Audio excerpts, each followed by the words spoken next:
Hello everyone, Sheek here with another Transformers review, and yes, it is 1 week in the future, but only moments in the future for me as I record this second review in Guam at the Sheraton. And as you can see, this is one of those exclusives that comes in a box without any windows or anything, and has the spray painted Autobot emblem look, which is mostly obscured by a giant shipping label, which kind of made me somewhat concerned when it arrived just like this. But as you can see, it is Megatron Voyager class, and this is the G2 Megatron style. As you can see, it says Transformers Generalist Deluxe Voyager G2 Megatron. But it did arrive just in this box, no other box to protect it, and I am very relieved that it arrived with no damage. I mean, you should see some of the Amazon boxes that people get. Like, it's a wonder that they get there. It's that most of them get here on one. Most of the things in said packages come intact. All right, so let's go ahead and get him opened up. Now I'll just use this stir stick thing to cut that sticker. And let's go ahead and just flip this up. And as you can see, the box inside is done in black ink. And here is Megs himself in his G2 color scheme glory. And to be fair, I never thought I would actually want to get this guy, mainly just because it's like, yeah, eggplant and green for camouflage. I mean, that really does not scream as much military, but I will admit the G2 line, although the show itself is just a rerun of the original show, but the toy line is definitely very fascinating. Let's see if that helps. Alright, that helps at least a little bit. But as you can see, he is a lot of green, a lot of purple. Looks pretty cool. That face looks very menacing with orange eyes. And then there's his sword thing, and gun, which can be kept combined in his tank mode, if I remember right, or robot mode, so that it doesn't. So, excuse me, it looks more like the G2 Megatron. But let's go ahead and pop him out of the box.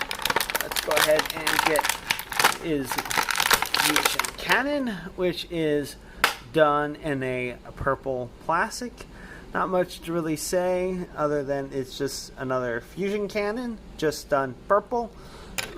And for his other weapon, which is the front of the tank, and also a sword. So it's a gun, sword, shield, something rather mashup. I'm sure the instructions will reveal all.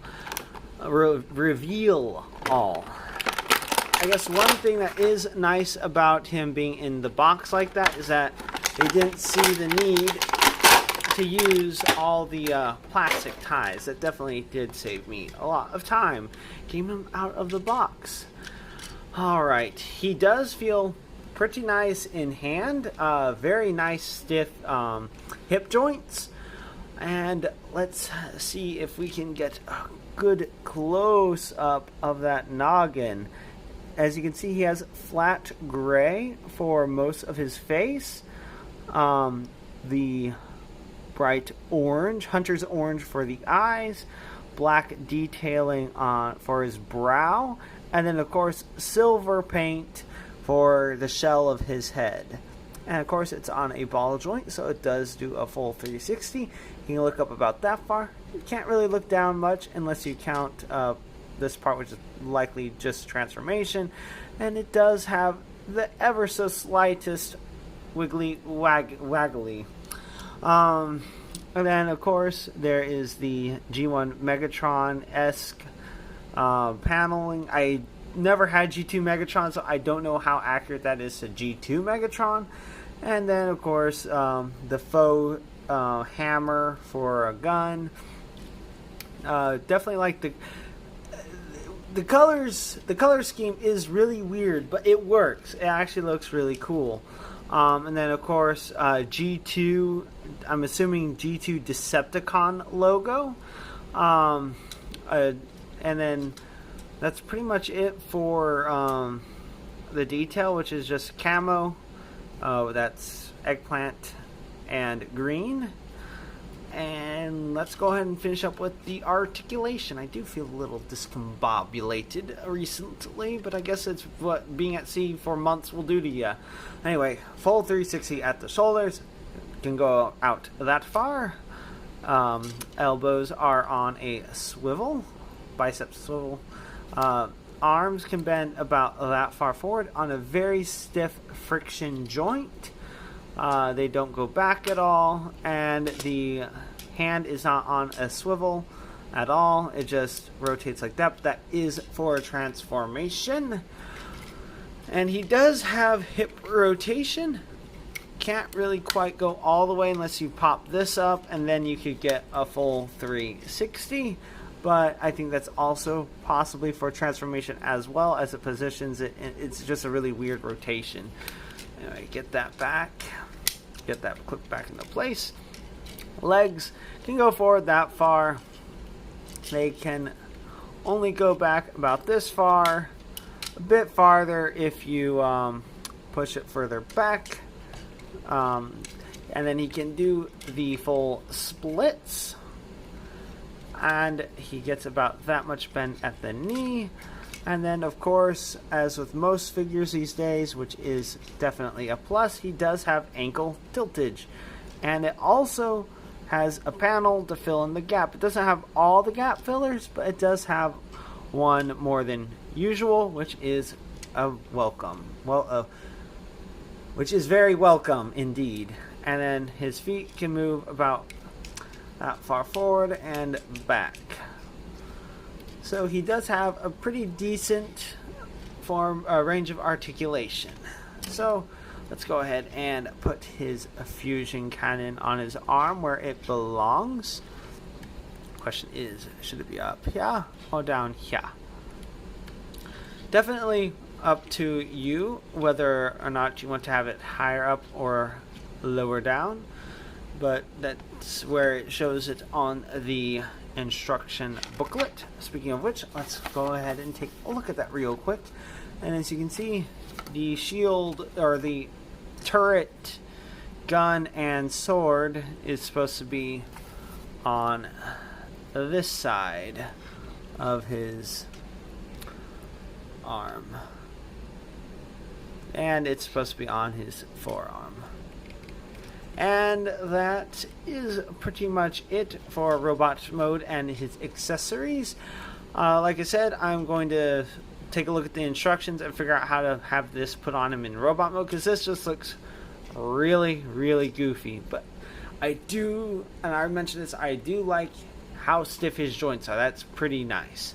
And I guess this is probably also for transformation, but this does give him a little extra range of articulation. Although it is a little annoying that it doesn't want to stay on its own. That's the only thing that isn't super stiff. Anyway, let's go ahead and take that off, and I'll get right back to you. So here we have Megs, as is obvious, in his robot mode. I did look at some pictures. I think there's an upgrade kit that you can get to be able to have this on his back or somewhere else. But other than that, I feel like this is just unnecessary kibble that they decided to not make part of the transformation. But it does look better in vehicle mode with that on there. But in robot mode, it just feels very forced. I feel like Siege Megatron did a little bit better, and I did have him at one point. Although I'm not a huge fan of Cybertron take modes in general, but it's a bit of a remold of that mold. There's a lot that's very similar. Okay, so first thing you want to do is to rotate his hands in like that, flip his fusion cannon around, kind of just if they haven't already, just pop that loose and then pop this up like that, so you can go ahead and rotate his arms behind him, and then peg his other peg on his fusion cannon into his other arm like that, and you can see the beginnings of the turret. And then you just flip these out. His head, if it hasn't already, you push it down in, and then you just kind of just bring all this down, if it will cooperate.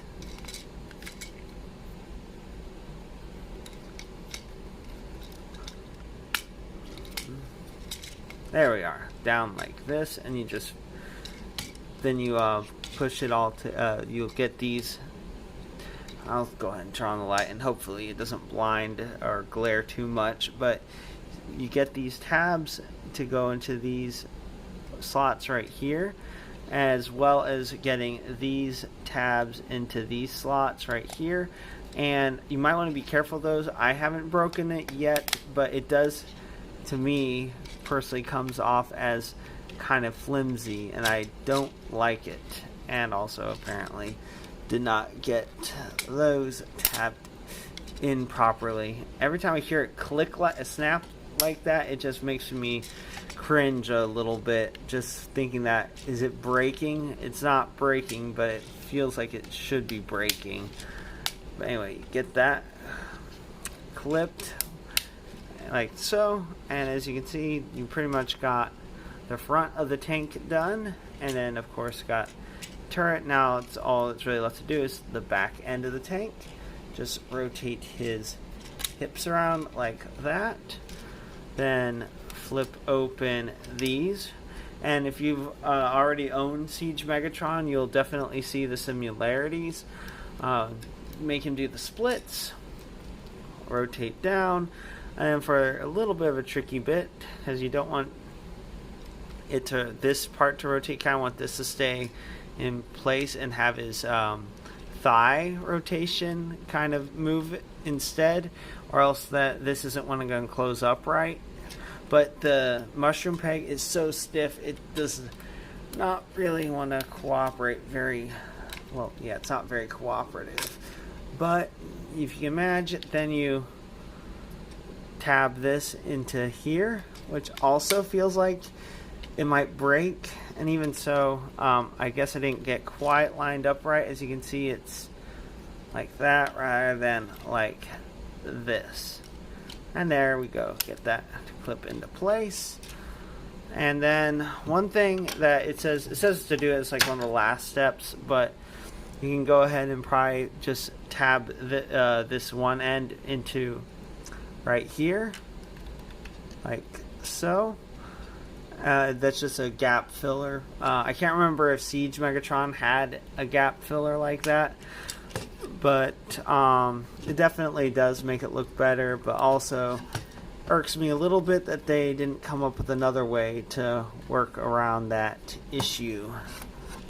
Of course, second, just like the first, just rotate that around, although this does get in the way of that, so it feels like there's not necessarily a really good way to go back. As you can see, it just popped out, but also I don't really want to risk breaking this tab, but just go ahead and tab that in, flip that.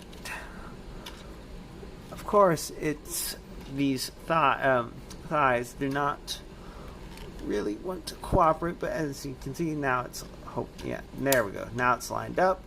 And as you can see, visible head syndrome, but that is from underneath. Hello. You can only, well, you can see pretty much most of his face. He's just kind of sunken in a little bit. And then just flip his feet up, make sure it's rotated down, get this all straightened up, and then for the last step, just slide this underneath, and I guess make sure that peg is flipped up, slide underneath, and line that peg with the hole on the end of his fusion can, just push in there, and there you have a an eggplant camo green Megatron tank, and this is pretty much it. There is some little bit gaps. This feels like it sticks out a little bit too far forward, at least on the turret part. Doesn't look horrible. I wish I had Siege Megatron just to have on hand for a side-by-side comparison, but he does look pretty good. But I'll probably, as a display piece though, keep him in his robot mode because it does look really cool, especially with that head sculpt and that face. Well, the way his face is painted. Anyway, this has been another Sheek's Transformers review of Transformers War for Cybertron Trilogy Selects G2 Megatron. And you like this review and you'd like to see more, please click that like and subscribe button to see more. And until next time, have a good one, everyone.